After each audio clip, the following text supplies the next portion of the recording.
बिस्मिल्लाहिर्रहमानिर्रहीम, अस्सलामुअलैकुम जी। तो आज हम बनाने जा रहे हैं जामुन का शरबत। बहुत ही अच्छा, बहुत ही मज़ेदार। ये शरबत बहुत कम बनाए जाते हैं, लेकिन मेरा दिल करता है कि इस रेसिपी को देखने के बाद आप ये शरबत ज़रूर बनाएं, खुद भी इंजॉय करें, और ख़ास तौर पर जो डायबिटिक पेशेंट आपके घर में हैं या कहीं जानने वाले हैं उनको ज़रूर पिलाएं और उनको भी बताएं कि ये शरबत आपके लिए अच्छा है। अल्लाह पाक ने बहुत खूबसूरत काले से रंग का फल पैदा किया है, देखिए, बिल्कुल ब्लैक कलर। इसको ब्लैक प्लम भी कहते हैं।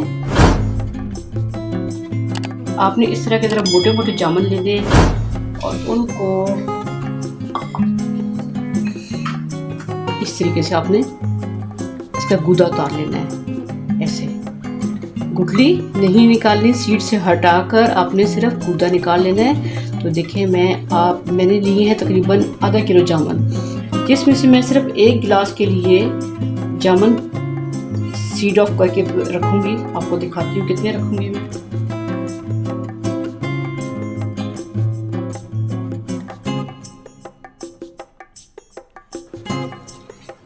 जी, तो 20 के करीब मैंने सीडलेस कर लिए जामुन। ये देखिए, सीड अलग कर लिए और जामुन अलग कर लिए हैं। तो अब मैं इसको डालूंगी ब्लेंडर में।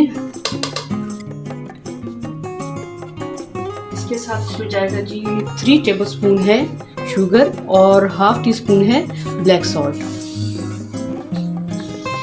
इसके साथ मैं इसमें ऐड करूंगी हरे पुदीने की चंद पत्तियां, तकरीबन ये 8 से 10 हैं। अच्छा जी, इसी के साथ मैं इसमें ऐड करूंगी 1 ग्लास वाटर। बस इसको हम कर लेते हैं ब्लेंड।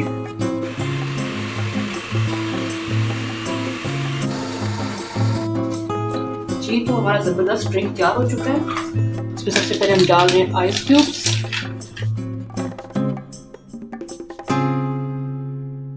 चलो जी, अब इसमें डालेंगे हम जामुन का जूस।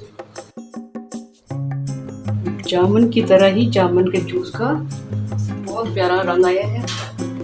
अब इसमें हम थोड़ा सा ऐड करेंगे पुदीना। एंड पे जाएगी इसमें स्ट्रॉ। आप इस रेसिपी को ट्राई कीजिएगा और रिफ्रेशिंग ड्रिंक बनाकर सबको पिलाइएगा। नेक्स्ट रेसिपी तक के लिए अल्लाह हाफिज़।